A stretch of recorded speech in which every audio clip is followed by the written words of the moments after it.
오늘은 용서와 화해의 공동체라는 제목으로 하나님의 말씀을 함께 나누기를 원합니다. 여러분, 사람과 사람 사이에서 가장 어려운 일 가운데 하나가 뭐라고 생각하십니까? 아마 용서일 것입니다. 이 자리에 있는 우리 중에는 용서가 좋은 것이라는 사실을 모르시는 분은 아마 한 분도 안 계실 것입니다. 용서해야 한다는 말씀도 너무나 잘 알고 있으리라 생각이 됩니다. 주님께서 우리를 용서하셨기 때문에 우리도 마땅히 용서해야 한다는 그 내용도 많은 분들이 이미 알고 계실 것입니다. 그런데 문제는 우리가 아는 것과 실제로 하는 것이 너무 다르다는 데 있습니다. 누군가가 나에게 상처를 주었습니다. 생각할수록 너무나 억울합니다. 그 사람이 했던 말이 계속 마음에 남습니다. 아무렇지 않게 넘어가려고 해도 어느 순간 다시 떠오릅니다. 그 사람의 얼굴만 봐도 마음이 불편합니다. 기도하려고 해도 그 사람 생각이 나고, 예배를 드리려고 해도 마음 한켠이 계속 무겁습니다. 그때 우리는 이런 생각을 합니다. 내가 왜 먼저 풀어야 하지? 저 사람이 먼저 사과해야 하는 건 아닌가? 내가 용서하면 저 사람은 아무 책임도 지지 않는 것 아닌가? 내가 그냥 넘어가면 내가 약한 사람이 되는 것은 아닐까? 이런 마음이 우리 안에 있습니다. 그리고 우리는 그 마음을 아주 당연하게 여길 때가 있습니다. 왜냐하면 실제로 상처를 받았기 때문입니다. 실제로 억울하기 때문이고, 실제로 손해를 보았기 때문입니다. 그런데 오늘 본문은 우리에게 이렇게 말씀합니다. 누가 누구에게 불평거리가 있더라도 서로 용납하고 서로 용서해 주십시오. 주님께서 여러분을 용서하신 것 같이 여러분도 그렇게 하십시오. 여기서 중요한 것은 사도 바울이 성도들의 상처를 가볍게 보지 않았다는 것입니다.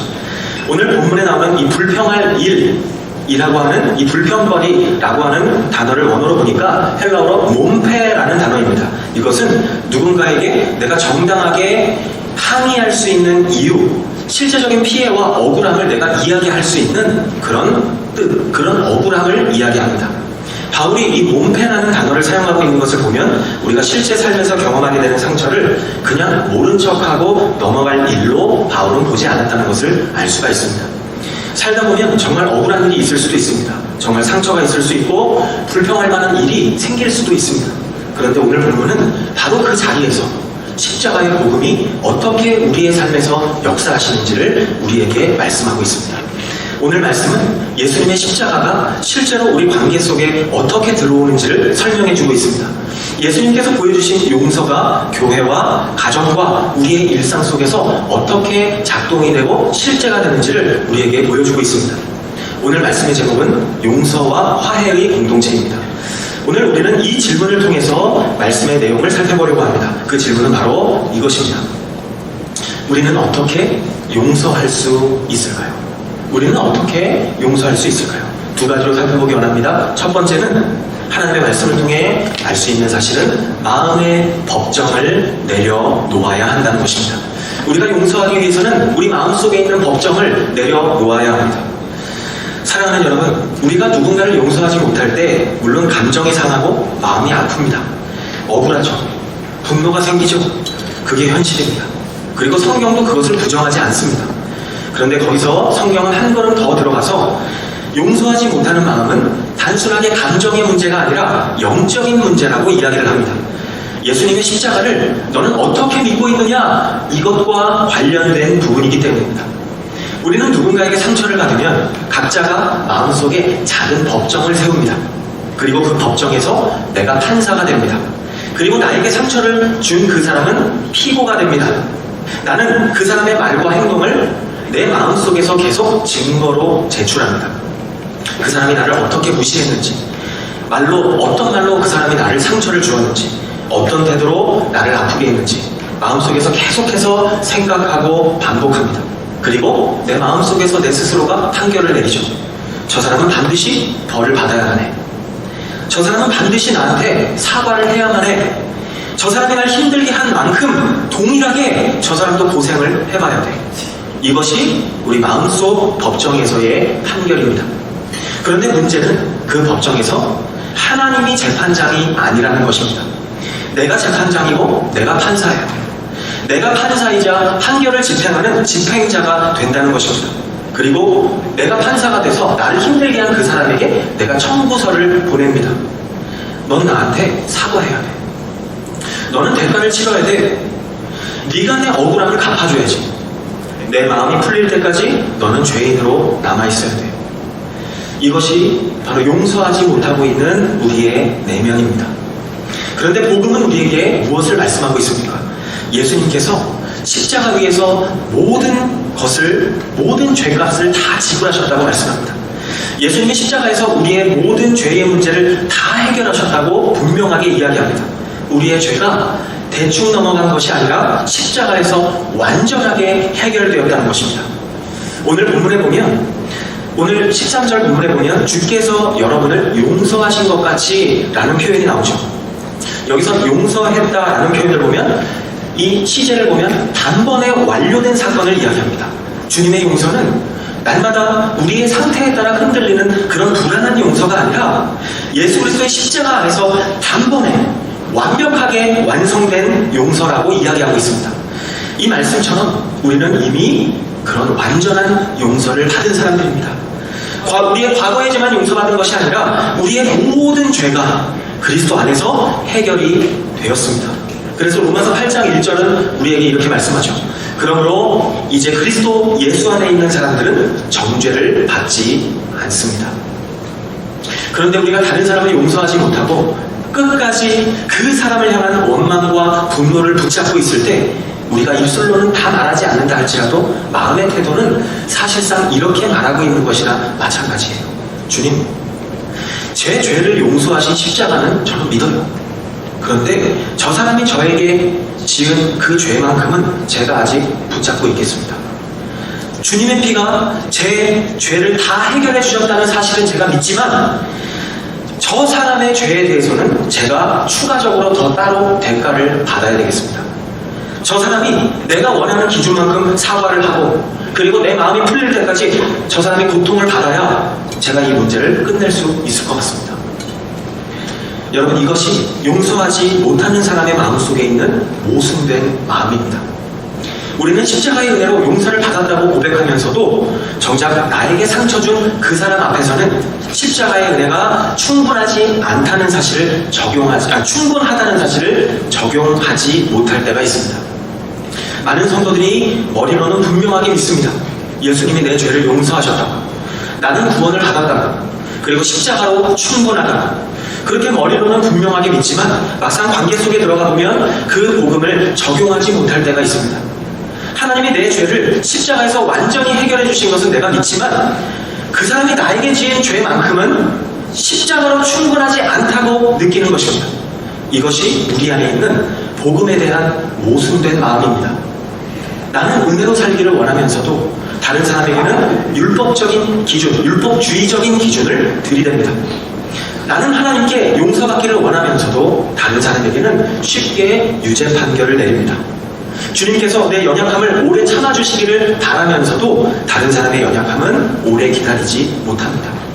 이것이 우리 마음속에 있는 법정의 실체입니다. 이 법정이 위험한 이유는 예수님의 십자가 외에 또 다른 대가를 요구하게 만들기 때문입니다.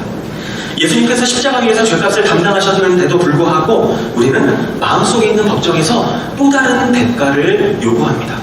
이것이 바로 율법주의입니다. 율법은 좋은 것이지만 율법주의적인 것은 좋은 것이 아닙니다. 율법주의는 간단하게 말하면 이런 것입니다.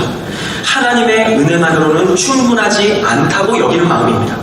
예수님의 십자가로는 부족하기 때문에 내가 무언가를 더 보태야 하고 상대방도 무언가를 더 갚아야 한다고 주장하는 마음입니다.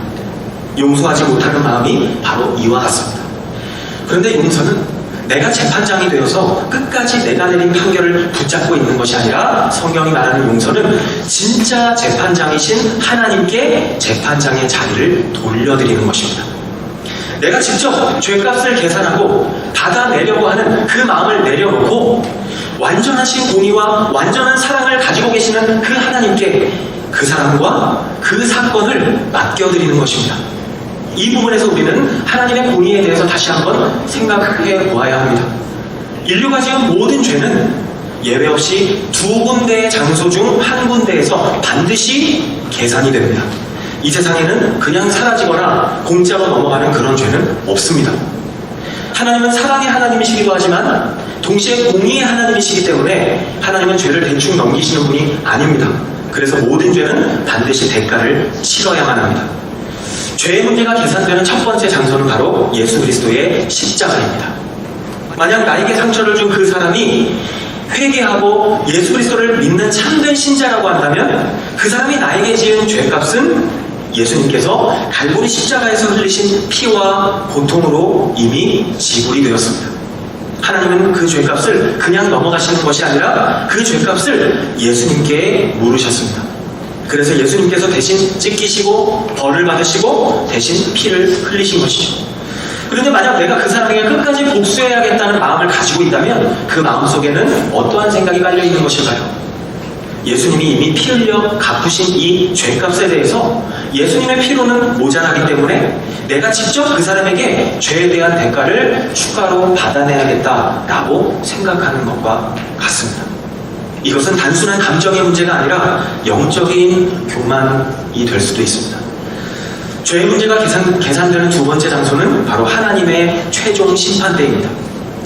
나에게 준 상처를 준 그 사람이 끝까지 회개하지 않고 예수 그리스도를 거부한다면 그 사람이 지은 모든 죄는 하나님 앞에서 그 사람 자신이 직접 책임을 져야 한다고 성경은 우리에게 분명하게 말씀합니다. 나에게 준 상처도 포함이 됩니다. 하나님의 심판대 앞에서는 그 어떤 죄악도 숨겨질 수가 없습니다. 사랑하는 여러분, 이것은 우리를 겁주기 위한 말씀이 아니라 오히려 우리를 하나님께 맡기도록 성경이 우리를 초대하고 있는 그런 말씀입니다. 내가 직접 복수하지 않아도 된다는 뜻입니다. 내가 그 사람의 죄값을 끝까지 계산해서 붙들고 있지 않아도 된다는 뜻입니다. 왜냐하면 하나님의 공의는 완벽하기 때문입니다. 그렇기 때문에 그 사람의 죄값을 계산하는 그 무거운 짐을, 내 마음의 짐을 하나님께 넘겨드리고 내가 재판장이 되려고 하는 그 마음을 내려놓고 내가 붙들고 있는 그 사람에 대한 청구서를 십자가 앞에 내려놓아야 합니다. 여기서 오해하지 말아야 할 것이 있습니다. 용서한다는 것은 죄를 죄가 아니라고 말하는 것도 아니고 악을 덮어주고 그냥 방치하는 것도 아니라는 것입니다. 만약 범죄가 있다면 당연히 그에 따른 정당한 책임을 져야 하고 보호 조치를 해야 하는 것이 마땅한 것이죠. 왜냐하면 그 범죄를 입은 피해자가 다시 위험한 자리로 가지 않도록 하기 위해서입니다. 피해자를 다시 위험한 자리로 몰아넣는 것이 성경적인 용서가 아니기 때문이죠.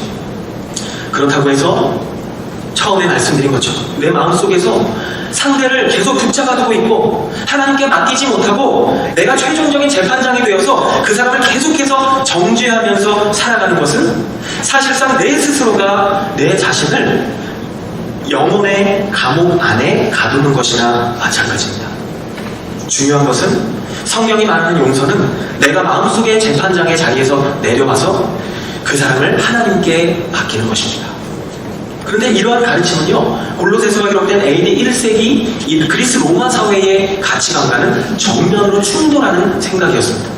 이때 당시의 분위기를 보면 한 사람의 명예는, 한 개인의 명예는 단순한 자존심 정도가 아니라 그 사람의 사회적 가치와 생존을 결정하는 기준이었어요. 쉽게 말하면 한 사람의 명예는, 한 개인의 명예는 그 개인에게는 죽고 사는 문제와 연결될 정도로 중요했다는 것입니다. 자존심과 명예가 그 정도로 중요했다는 것이죠. 예를 들어서 누군가가 나를 모욕했는데 내가 가만히 있으면, AD 1세기에 가만히 있으면 사람들은 그것을 너그러움으로 보지 않습니다. 힘이 없어서 보복하지 못한다고 생각합니다. 한마디로 너는 참 무기력하고 부끄러운 모습을 가진 사람이구나, 약한 자구나, 너가 참 부끄럽다 라는 것이 AD 1세기의 분위기죠. 그런 그들에게 명예를 회복하는 방법이 있습니다. 바로 복수하는 것이었습니다. AD 1세기의 로마인들에게 있어서 누군가에게 당하고도 참는 것은 약하고도 수치스러운 그런 모습으로 여겨졌습니다. 그런데 바울은 그런 사회의, 그런 시대의 한복판에서 이야기합니다. 뭐라고요? 서로 용납하라고, 서로 용서하라고 이야기합니다. 이것은 단순한 윤리적인 권면을 넘어서 사회적으로, 문화적으로 정말 폭탄과도 같은 충격적인 이야기입니다.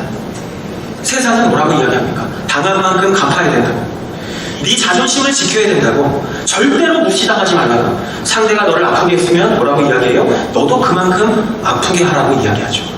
그런데 십자가는 뭐라고 이야기합니까? 우리의 명예가, 우리의 모습이 세상 사람들의 평가에 달려있지 않다고 이야기합니다. 우리의 가치는 상대방의 말이나 평가에 의해서 결정되는 것이 아니라고 말하고 있습니다. 성경은 뭐라고 이야기합니까? 우리가 십자가 안에서 이미 하나님의 자녀라고 하는 그 명예를 영원히 인정받았다고 이야기합니다. 그렇기 때문에 세상적인 방식으로 내 명예를 지키기 위해서 칼을 갈지 말아라 라고 성경이 우리에게 말씀하고 있는 것입니다. 여러분, 오늘날 우리는 어떻습니까? 오늘날 우리는 고대 로마에 살고 있지는 않지만 여전히 명예와 수치의 문화 속에 살고 있지는 않습니까? 누군가가 나를 어떻게 보고 있는지에 대해서 예민합니다. 누군가가 나를 무시했다고 느끼면 분노합니다. 누군가가 실수하면 기회를 주기보다는 그 사람을 매장시키려고 합니다. 요즘 말로 하면 이것을 캔슬 컬처라고 이야기합니다. 캔슬 컬처란 누군가의 잘못이나 실수가 드러났을 때 그 사람을 비판하는 것을 넘어서 다시 회복할 기회조차 주지 않는 것, 그리고 사회적으로 완전히 그 사람을 배제시키거나 지워버리려고 하는 그런 문화를 이야기합니다. 물론 잘못에 대해서 책임지는 것은 필요합니다. 그런데 복음은 캔슬 컬처가 아닙니다. 복음은 잘못하거나 실수한 사람을 최악의 상황 속에 영원히 가둬놓지 않습니다. 왜냐하면 우리에게도 생각해보세요. 과거가 있고 우리에게도 다 죄가 있기 때문입니다. 여기 있는 우리 역시도 주님 앞에서 십자가로 인해서 용서받지 못하면 절대로 설 수 없는 사람들이기 때문입니다. 그래서 바울은 오늘 본문 13절에서 이렇게 말하죠. 주님께서 우리를 용서하셨다고 이야기하면서 어떤 단어를 사용하는가 하면 카리조마이라고 하는 단어를 사용합니다. 용서라고 하는 단어가 몇 가지 종류가 있는데 바울은 카리조마이라고 하는 종류의 단어를 사용합니다. 그 중에 용서라고 하는 단어 중에 아피에미라고 하는 단어가 또 있습니다. 이 단어는 주로 우리가 거래를 할 때, 누군가와 거래할 때 사용하는 단어인데 빚을 없애준다, 빚을 면제해준다 라는 뜻을 가진 단어입니다.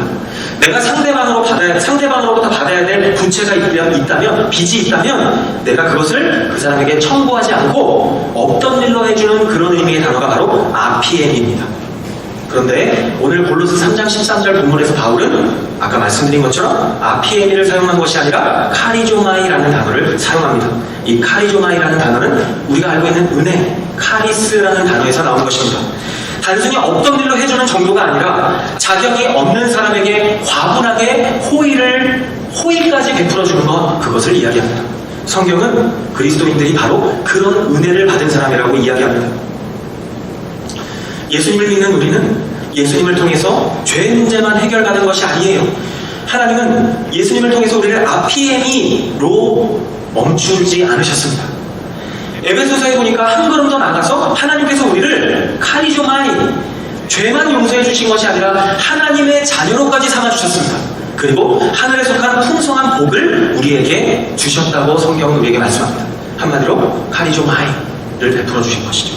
그렇기 때문에 하나님의 카리조마이를 받은 이 그리스도의 용서는 단순히 내가 당신에게 보복하지 않겠습니다 라는 정도가 아니라 하나님께 받은 은혜가 내 안에서 흘러 넘치기 시작해서 상대방에게까지 내가 받은 그 은혜가 값없이 선물로 흘러가는 것을 이야기합니다. 여러분, 이것이 우리 힘으로 될까요? 우리 힘으로는 안 됩니다. 그래서 우리가 먼저 알아야 하는 것이 있습니다. 우리가 카리조마이 하지 못하는 가장 큰 이유가 무엇일까요? 내 상처가 커서만이 아니라 내 안에 그 복음보다 더 큰 내 자아가 있기 때문입니다. 십자가보다 내 권리가 더 크게 느껴지기 때문입니다. 예수님이 모든 것을 하나님 앞에서 해결하시고 우리를 카리조마이 하셨다는 그 사실보다도 내가 누군가를 판단하고 그 사람을 붙잡아두고 싶은 그 마음이 더 크기 때문에 우리가 누군가를 용서하기가 어려운 것입니다. 그래서 용서는 단순한 감정적인 정리가 아니라 내 마음속에 있는 법정을 무너뜨리는 작업입니다. 내가 앉아있던 내 마음의 법정, 재판장의 자리에서 내가 내려와야 하는 것입니다. 그리고 하나님께 다시 재판장의 자리를 돌려드리는 것입니다. 그리고 하나님께서 나에게 베풀어 주신 이 예수님의 십자가를 통한 카리조마이가 충분합니다 라고 고백하는 것입니다. 사랑하는 여러분, 혹시 우리 가운데 마음속에 아직도 끝나지 않은 재판이 있습니까? 오래전에 있었던 누군가의 말 한마디를 아직도 증거물로 붙들고 있지는 않습니까? 상대의 실수와 허물을 아직도 마음에 저장해두고 필요할 때마다 꺼내보고 있지는 않습니까? 하나님께 맡겼다고 말은 하지만 사실은 내가 아직 내 마음속의 판결문을 그대로 붙잡고 있지는 않습니까? 여러분, 하나님은 우리를 정죄하시기 위해서 이 말씀을 주신 것이 아니라 우리를 자유롭게 하시기 위해서 오늘 말씀을 주신 것입니다. 용서하지 못하는 마음은요, 나를 힘들게 한 그 사람을 붙잡아 두는 것처럼 보이지만 사실은 내 마음이 그 일에 묶이게 되는 것입니다. 그 사람을 내가 내 마음속에 있는 감옥에 가두는 것 같지만 결국엔 나도 그 감옥 안에서 함께 갇혀서 살아가게 되는 것입니다. 미움은 내가 왠지 상대방에게 독을 던지는 것처럼 보이지만 사실은 내가 그 독을 스스로 마시는 것과 같습니다. 원망은 어떻습니까? 원망은 상대방을 무너뜨리는 것처럼 보이죠? 그러나 사실상 내 영혼을 먼저 무너뜨리는 것이 바로 원망입니다. 여러분, 이 골로새서의 배경을 보게 되면 바울이 이 골로새서의 말씀을 어디서 기록했을까요? 감옥에서 썼습니다. 바울은 억울하게 갇혀 있었어요. 죄가 없는데도 고발을 당했고 로마의 권력 앞에서 억울하게 갇혀 있었습니다. 바울의 동역자들 가운데는 그를 시기했던 사람들도 있었습니다. 그리고 바울을 비방하고 괴롭히는 사람들도 많이 있었습니다. 바울이야말로 불평하자면 불평할 일이 정말 많은 사람이었습니다. 그런데 억울하게 갇혀있던 이 바울이 감옥에서 무엇을 이야기합니까? 서로 용서하라. 이 한마디는 편안한 서재에 앉아서 쓴 그런 한마디가 아닙니다. 정말 억울함이 뭔지를 알았던 그런 사람이 지금 이야기하고 있는 것입니다. 그리고 동시에 십자가의 자유를 경험했던 사람이 이야기하고 있는 것입니다. 더 놀라운 것은 골로새서 4장을 보면요, 바울이 이 편지 골로새서를 써서 누군가에게 보낼 때 빌레몬서도 같이 기록해서 함께 보냅니다. 그 장면이 골로새서 4장에 나옵니다. 이때 당시에 골로새 교회의 지도자였던 빌레몬, 이 빌레몬에게는 오네시모라고 하는 종이 있었습니다. 이 오네시모가 도망친 종이었습니다. 이 오네시모는 빌레몬에게 큰 손해를 끼치고 도망쳤던 사람입니다. 당시 로마 사회에서 이 종이 도망치거나 주인에게 손해를 끼치면 심각한 처벌을 받을 수도 있었습니다. 그런데 바울은 감옥에서 오네시모를 만나서 복음을 전했고 오네시모는 예수님을 영접하고 복음 안에서 변화가 되었습니다. 그리고 바울은 변화된 그 오네시모를 다시 빌레몬에게 돌려보내면서 이렇게 말합니다. 빌레몬서 1장 18절에 이렇게 말씀하죠. 오네시모가 만일 그대에게 잘못한 일이 있거나 빚진 것이 있다면 그것을 내 앞으로 달아두시오. 여러분, 이것이 바로 복음입니다. 바울은 아피에민을 말하는 것이 아닙니다. 그는 오네시모라는 사람을 가운데 두고 빌레몬에게 복음 안에서 카리조마이 할 것을 요청하고 있는 것입니다. 오늘 본문인 골로새서 3장 13절에서 말하는 이 용서, 카리조마이는 추상적인 이론이 아니라 한 사람의 인생과 공동체의 관계가 걸려있는 정말 실제적인 용서, 그런 용서를 이야기합니다. 사랑하는 여러분, 우리에게도 오네시모가 있지 않습니까? 마음속에 떠오르는 누군가가 있을 수도 있고 이름만 들어도 마음이 불편한 사람이 있을 수도 있습니다. 또는 아직 나에게 풀리지 않는 어떤 관계가 있을 수도 있습니다. 생각만 하면 정말 억울하고 속상한 사람이 있을 수도 있습니다. 그런데 오늘 주님은 그 사람을 가볍게 여긴다고 말씀하지 않으십니다. 너의 마음을 안다고 말씀하시죠. 이 바울이 사용했던 단어처럼 불평할 일, 이것이 정말 가볍지 않다는 것을 알고 계십니다. 주님은 우리가 받은 상처가 크다는 것을 알고 계십니다. 그런데 주님은 우리의 그 상처를 십자가 앞으로 가지고 오라고 말씀하십니다. 그리고 그 마음속에 있는 법정에서 내려와서 하나님의 은혜의 법정 앞에 서라고 말씀하십니다. 사랑하는 여러분, 마음의 법정을 내려놓으시기 바랍니다. 내가 재판장이 되려고 하는 그 마음을 내려놓으셔야 합니다. 그리고 내 손에 쥐고 있던 그 청구서를 십자가 앞에 내려놓으시기 바랍니다. 우리는 어떻게 용서할 수 있습니까? 첫 번째는 바로 마음의 법정을 내려놓을 때 우리는 누군가를 용서할 수 있습니다. 우리는 또 어떻게 누군가를 용서할 수 있을까요? 두 번째로 은혜의 옷을 입을 때 우리는 누군가를 용서할 수 있다고 성경은 우리에게 말씀합니다. 여러분, 우리는 마음의 법정을 내려놔야 한다는 것을 알았습니다. 십자가가 충분하다는 것도 알았습니다. 주님이 나를 먼저 용서하셨다는 것도 알았습니다. 그런데 변하지 않는 것이 있어요. 내 마음이 여전히 아프다는 것입니다. 생각만 하면 여전히 눈물이 나고 그 사람을 보면 여전히 마음이 무너질 때가 있다는 것이죠. 그렇다면 어떻게 해야 할까요?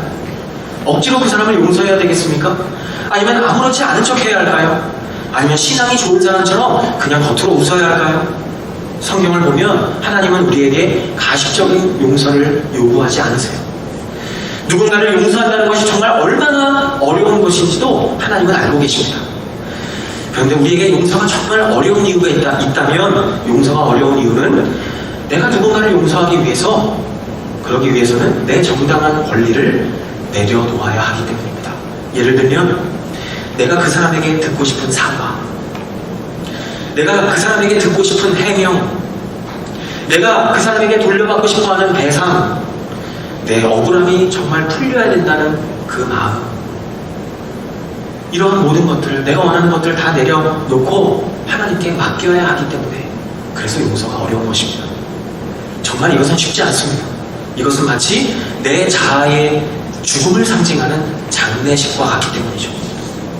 그런데 여러분, 내 자아가 죽으면 어떻게 될까요? 내 자아가 죽으면요, 내가 옳다고 주장했던 마음을 저절로 내려놓게 됩니다. 내가 받은 대로 갚아주겠다고 벼르면서 꽉 쥐고 있던 손이 풀리게 됩니다. 내가 끝까지 판결할 거야 라는 마음이 사라지게 됩니다. 그리고 그 자리에 주님의 은혜가 흘러 들어오기 시작합니다.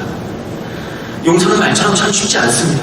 왜냐하면 십자가를 지는 것처럼 아프고 힘든 일이기 때문입니다. 그런데 바로 그 아픔의 자리에서 우리를 도우시는 분이 계십니다. 바로 성령 하나님이십니다. 예수님은 성령 하나님을 보혜사라고 부르셨습니다. 이 보혜사라는 말의 뜻은 내 곁에 와서 도와주시는 분이라는 뜻입니다. 성령님은 우리가 용서의 자리에서 혼자 울도록 내버려두지 않으십니다. 우리가 자아의 깨어짐과 자아의 죽음을 통과할 때 성령님은 우리 곁에 오셔서 우리를 위로하시고 우리를 붙잡아 주시고 우리를 새롭게 해주십니다. 성령님은 우리에게 말씀하십니다. 너는 누군가의 말 때문에 너의 가치가 무너지는 그런 존재가 아니야 라고 말씀하십니다. 너는 하나님이 택하신 사람이라고, 그리스도의 피로 거룩하게 된 사람이라고, 지금도 너는 변함없이 사랑받는 사람이라고 주님은 우리에게 그렇게 마음 가운데 말씀하십니다. 이것이 여러분 골로새서 3장 13절에 바로 한 절 앞부분인 12절에서 말씀하고 있는 우리의 정체성입니다. 바울은 13절에서 용서를 이야기하고 있지만 바로 앞구절인 12절에 보면 먼저 무엇을 이야기하고 있는가 하면 우리가 어떤 사람인지를 먼저 설명하고 있습니다. 3장 12절은 이렇게 말씀하죠. 여러분은 하나님께서 택하신 사람들, 곧 거룩하고 사랑받는 사람들입니다 라고 우리가 어떤 사람인지 우리의 정체성을 설명해 줍니다. 여러분, 순서가 중요합니다. 바울은 먼저 용서해라 라고 말하지 않습니다. 먼저 우리가 누구인지를 설명해주고 난 다음에 용서를 이야기합니다. 우리가 어떤 존재인지를 먼저 설명해주는 이유는 바로 존재가 행동을 낳기 때문입니다. 다시 말하면 내가 누구인지를 알게 되면 내가 어떻게 살아야 하는지를 알게 되기 때문입니다. 하나님이 나를 택하셨다는 것은 내 인생의 주도권이 하나님의 은혜 안에 있다는 것입니다. 내가 거룩하다는 것은 내가 완벽하다는 것이 아니라 하나님께 속한 사람으로 구별해 주셨다는 것입니다. 그리고 우리는 사랑받는 사람들이라고 이야기합니다.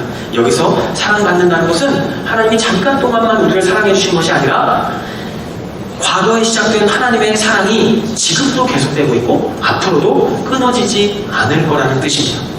사랑하는 여러분, 바로 이 정체성이 우리를 용서할 수 있게 합니다. 우리가 용서하지 못하는 이유 중에 하나는 불안하기 때문입니다.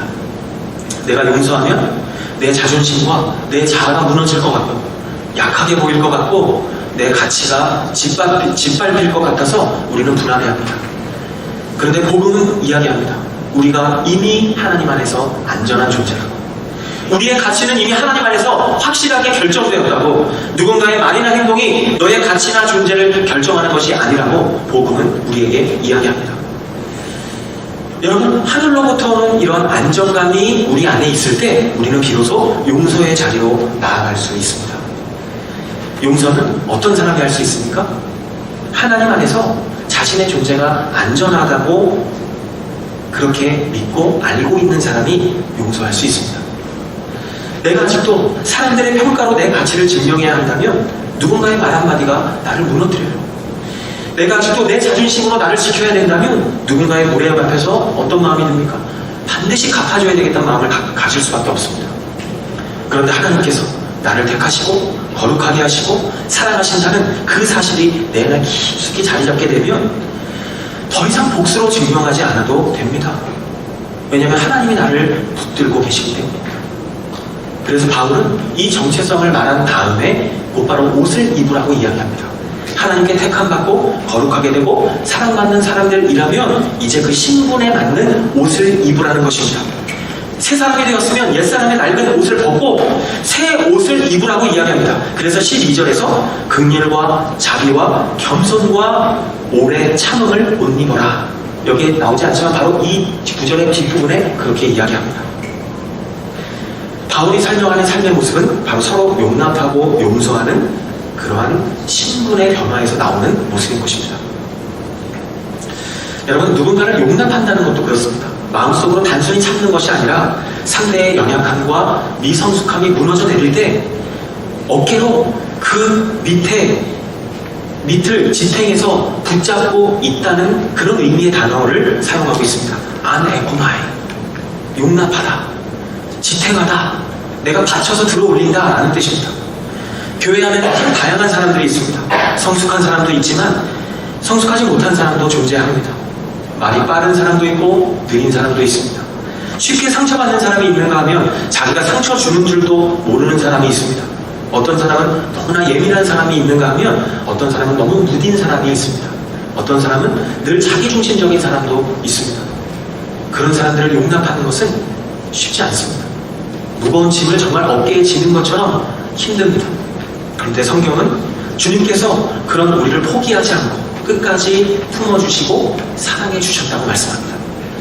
우리가 다른 사람들을 내 어깨에 지고 버텨주어야 할 이유가 있다면 그 이유는 내가 넉넉해서가 아니라 주님께서 나를 품어주셨기 때문입니다. 나를 먼저 받쳐주셨기 때문입니다. 바울은 용납하라는 이 단어를요, 헬라어에 보면 현재 분사로 표현하고 있습니다. 이 현재 분사는 한 번 하고 끝나는 그런 의미의 시제가 아니라, 그런 분사의 어떤 역할이 아니라 지속적으로 반복되어지는 그런 모습을 이야기합니다. 용서는 무슨 뜻일까요? 한 번 하고 나서 끝나는 것이 아니라는 것이죠. 오늘 용서했는데 내가 또다시 생각날 수 있습니다. 오늘 내려놓았는데 다시 다음 주에 또다시 억울함이 올라올 수도 있습니다. 그럴 때마다 우리는 십자가 앞에서 계속해서 십자가 앞으로 나아가야 합니다. 그리고 지속적으로 성령의 도우심을 구해야 합니다. 또 하나 우리가 주목할 수 있는 것이 있다면 이 동사가 중간태라는 것입니다. 이 시제 가운데 중간태는 어떤 사람이 하는 그 행동이 행동하는 사람 자신에게도 영향을 끼치는 그런 의미의 태입니다. 이것을 통해 우리가 알 수 있는 사실은 우리는 용서가 상대방만을 위한 것이라고 생각하지만 용서의 은혜를 누리는 첫 번째 사람은 바로 용서하는 사람, 그 사람 자신이라고 우리가 그 사실을 알 수가 있는 것이죠. 내가 누군가를 용서할 때 용서한 상대방만 자유로워지는 것이 아니라 용서하는 내 자신이 자유로워진다고 이야기합니다. 미움과 원망에서부터 자유로워지고 내 영혼에 쌓여 있었던 독소가 빠져나갑니다.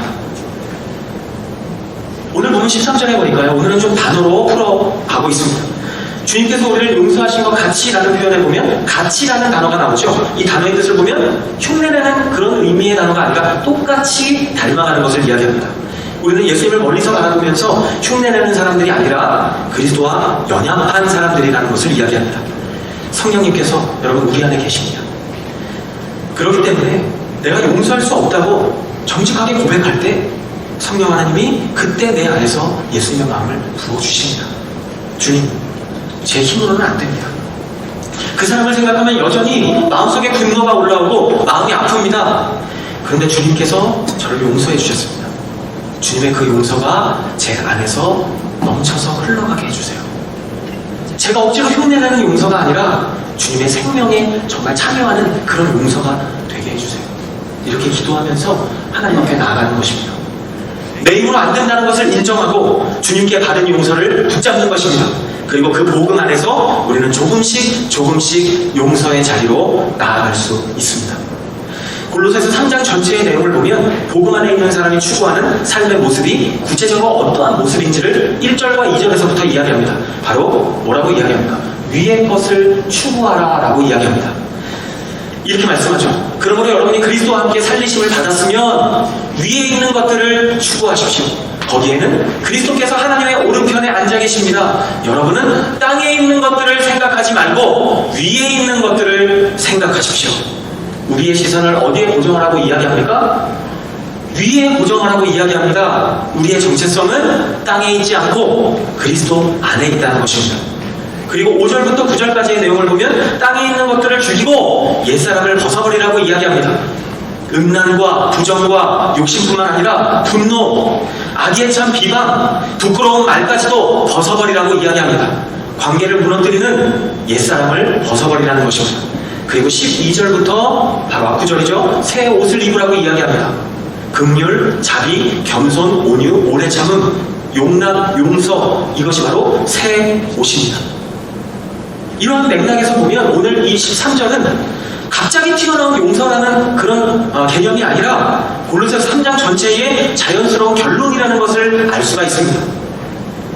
여러분, 위의 것을 찾는 사람은 땅의 방식으로 복수하지 않습니다. 옛사람을 받고 새사람을 입은 사람은 용납과 용서를 삶의 옷으로 입습니다. 그렇다면 구체적으로 우리가 용서를 어떻게 적용할 수 있을까요? 마지막으로 4가지로 살펴보기를 원합니다. 첫 번째로, 용서는 상처를 무조건 부정하는 것이 아니라 내 상처를 인정하며 그 상처를 십자가로 가져가는 것입니다. 우리는 때때로 용서를 오해할 때가 있습니다. 마치 누군가를 용서하면 내가 아무 일도 없었던 것처럼 행동해야 된다고 생각하는 경우가 있습니다. 그게 용서라고 생각합니다. 그런데 성경적인 용서는 그게 아닙니다. 내가 상처받은 것이 사실이라는 것을 먼저 인정해야 합니다. 상대방의 죄가 잘못된 것이라는 것도 인정할 수 있습니다. 그런데 내가 그 누군가에게 자꾸 내밀고 싶은 그 청구서, 그 청구서를 내 손에 계속 쥐고 있는 것이 아니라 십자가로 가져가는 것입니다. 예를 들어서 누군가가 교회 안에서 나에게 모욕적인 말을 했다고 한번 가정해 보겠습니다. 나를 무시하고 모욕적인 말을 했다고 했을 때 그 말 때문에 밤새 잠이 오지 않는 거예요. 그 사람은 아무렇지 않게 지냈는데 나는 예배 자리에 예배를 드리고 있으면서 그 말이 계속 떠오르는 거죠. 이때 용서는 어떻게 하는 것입니까? 그 말이 별것 아닐 거야 라고 스스로 속이는 것이 아니라 주님 앞에서 솔직하게 말하는 것입니다. 주님, 저는 그분의 그 말이 너무나 마음이 아팠습니다. 제가 무시당한 것 같았습니다. 제 마음에 그래서 분노가 있습니다. 그런데 이 상처를 제가 계속 붙잡고 있지 않게 해주세요. 이 청구서를 주님께 가져갑니다. 이것이 바로 상처를 십자가로 가져가는 것입니다. 가정 안에서도 마찬가지죠. 배우자가 무심코 던졌던 말 한마디가 마음속에 오래 남을 수도 있습니다. 부모의 말이나 때로는 자녀의 태도나 형제 자매 간에 비교하는 모습, 이런 모습들이 마음속에 깊이 박혀있을 수도 있습니다. 그때 용서는 무엇입니까? 가족이니까 그냥 참아야지 하고 눌러버리는 것이 용서가 아니라 상처를 인정하되 그 상처가 내 마음의 주인이 되지 못하도록 주님께 매 순간 가져가는 것입니다. 그것이 용서인 것입니다. 주님, 그 말이 제 안에 너무나 오래 남아 있습니다. 이 상처가 제 마음을 지배하지 않게 해주세요. 제가 이 상처와 아픔을 주님께 올려드립니다. 맡깁니다. 이것이 바로 용서의 시작입니다. 두 번째로, 우리는 용서를 어떻게 적용할 수 있을까요? 용서는 감정이 완전히 사라진 뒤에야 시작할 수 있는 것이 아니라는 것을 알아야 합니다. 우리가 보통 감정이 정리되면 용서하겠다고 생각하면 사실 평생 용서하지 못할 수도 있습니다. 용서는 감정이 내가 어느 정도 진정되었을 때 할 수 있는 그런 부분이 아니라 믿음의 순종입니다. 감정이 아직 흔들릴지라도 주님 앞에 내가 그 사람을 맡기는 것입니다. 오늘 한 번 맡기고 또 내일 생각하면 또 맡기고 그 다음 생각하면 또 맡기고 생각날 때마다 그 사람을 주님께 맡기는 것입니다. 예를 들어서 어떤 사람이 나에게 상처를 줬어요. 어느 날 기도하다가 주님 앞에 이렇게 고백하죠. 기도하죠. 하나님, 그 사람을 용서하겠습니다. 주님께 맡기겠습니다. 내 감정과 상관없이 주님께 올려드립니다. 그런데 며칠 뒤에 또 그 사람이 생각이 나면서 화가 나는 거죠. 그리고 마음이 또 불편해집니다. 그러면 우리는 보통 이렇게 생각합니다. 나는 아직 용서하지 못했나 봐. 내 용서는 가짜였나 봐. 나는 아직 믿음이 부족한가 봐. 그런데 여러분, 꼭 그렇게만 볼 필요는 없습니다. 왜냐하면 용서는 한 번의 감정적인 정리로 끝나는 것이 아니기 때문이죠. 내가 반복해서 십자가 앞으로 돌아가는 과정이 용서이기 때문입니다. 마치 내가 상처가 피부에 났을 때 한순간에 아물지 않는 것과 같습니다. 계속해서 약을 발라주고 시간이 지나면 또 아프죠. 그럼 다시 치료를 받아야 됩니다. 다시 손을 봐야 됩니다. 마음의 상처도 그렇습니다. 내가 오늘 주님께 맡겼는데 다시 내 마음이 아플 수도 있습니다. 그때 주님께 다시 맡기는 것입니다. 그것이 용서입니다. 주님, 또 생각이 났습니다. 제 마음이 또다시 흔들립니다. 그런데 오늘도 그 사람을 주님께 맡깁니다. 오늘도 제 마음의 법정에서 제가 재판장의 자리에서 내려오게 해주세요. 이것이 반복되는 용서입니다. 직장에서도 이런 일이 있겠죠. 상사나 동료에게 내가 억울한 평가를 받았을 때 그 일을 주님께 맡겼다고 생각했는데 회의 시간에 그 사람 얼굴을 보면 또다시 마음이 불편합니다. 그때 나는 아직 용서하지 못하구나 하고 낙심하기보다는 다시 그 사람을 올려드리며 내 마음을 정직하게 인정하며 주님 앞에 나아가야 합니다. 주님, 오늘도 제 마음을 좀 지켜주세요. 저 사람을 볼 때 분노가 아니라 지혜롭게 반응하게 해주세요. 제 가치를 사람들의 평가에 맡기지 않게 해주세요. 이렇게 용서는 반복적으로 은혜의 자리로 나아가는 것입니다. 감정과 상관없이 나아가는 것입니다. 세 번째로 우리가 용서를 적용할 수 있는 방법은 화해와 동일하지 않을 수 있다는 것을 아는 것입니다. 용서는 내 마음의 청구서를 하나님 앞에 맡기는 것입니다. 그런데 화해는 양쪽의 회개와 신뢰가 다 필요한 작업입니다. 필요한 과정입니다. 어떤 관계에서는 안전을 위해서, 이 관계적인 안전을 위해서 좀 거리를 둘 필요가 있습니다. 그런데 거리 두기가 필요하다고 해서 마음속에 내가 그 사람을 향한 미움을 계속 가지고 있어야 된다는 뜻은 아닙니다. 우리는 지혜롭게 그 사람과의 거리감을 유지하면서도 마음의 재판권은 하나님께 올려드릴 수 있습니다. 예를 들어서 어떤 사람이 반복적으로 거짓말을 하고 상처를 주고 관계를 이용한다고 한번 생각해 보겠습니다. 그 사람을 용서한다는 것은요, 아무 일 없었다는 듯이 다시 똑같은 관계로 돌아가야 한다는 뜻이 아닙니다. 용서는 가능하지만 신뢰 회복에는 시간이 필요합니다.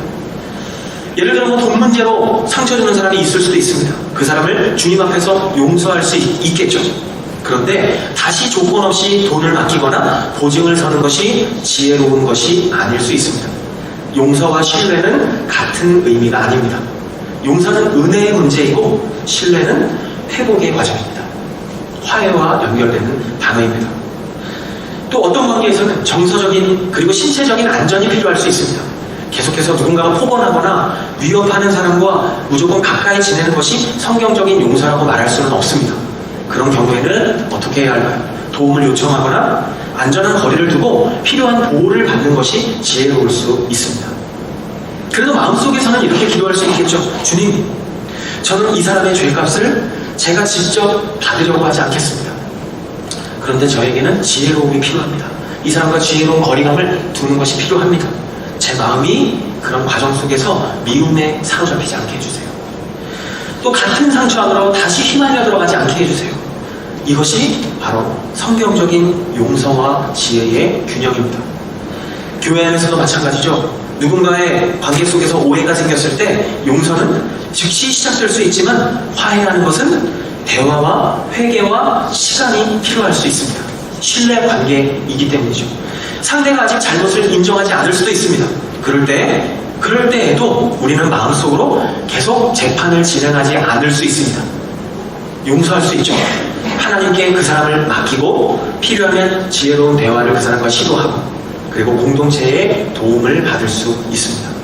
이렇게 용서는 중요한 것은 마음의 법정을 내려놓는 것입니다.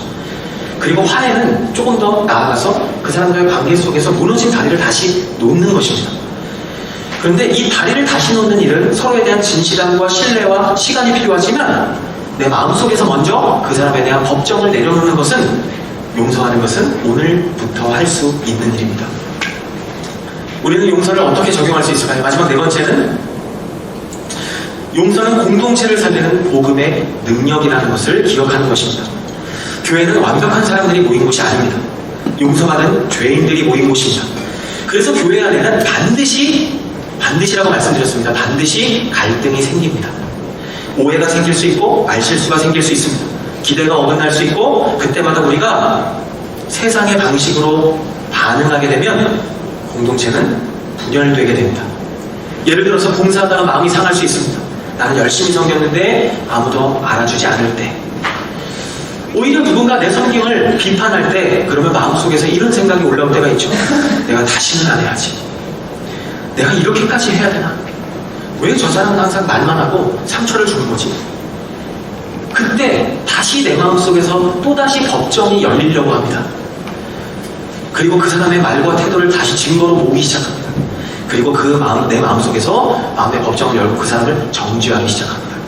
그러면 공동체 안에서 몸은 함께 있어도 그 사람과 마음이 멀어지게 됩니다. 예배는 같이 드리지만 눈을 마주치지 않기 시작하고 같은 공간에 있지만 서로를 피하게 되게 되는 거죠. 그럴 때 우리가 어떻게 해야 될까요?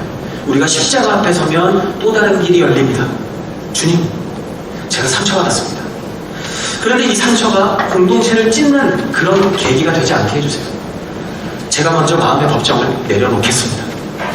제가 필요한 말은 사랑 안에서 하겠습니다. 그리고 미움으로 그 사람에게 반응하지 않겠습니다. 이렇게 먼저 먼저 한 사람이 그렇게 마음속에서 법정을 내려놓을 때 공동체 안에 정말 하나님 주시는 은혜의 길이 열리는 것을 경험하게 됩니다. 어떻게 은혜의 길이 열릴까요? 먼저 말하는 것이 달라집니다. 언어가 달라집니다. 정죄하는 말 대신 설명하는 말이 나오기 시작합니다. 공격하는 말 대신 부탁하는 말이 나오기 시작합니다. 상대를 끊어내려는 말 대신 관계를 살리려고 하는 말이 나오기 시작합니다. 그리고 분위기가 조금씩 달라지기 시작합니다. 한 사람이 먼저 날카로운 반응을 멈추게 되면 다른 사람도 방어적으로 긴장하고 굳어져 있던 그 마음도 조금씩 내려놓게 됩니다. 서로가 자기의 억울함만 주장하던 자리에서 함께 주님 앞에 서야 한다는 마음이 생겨나게 됩니다.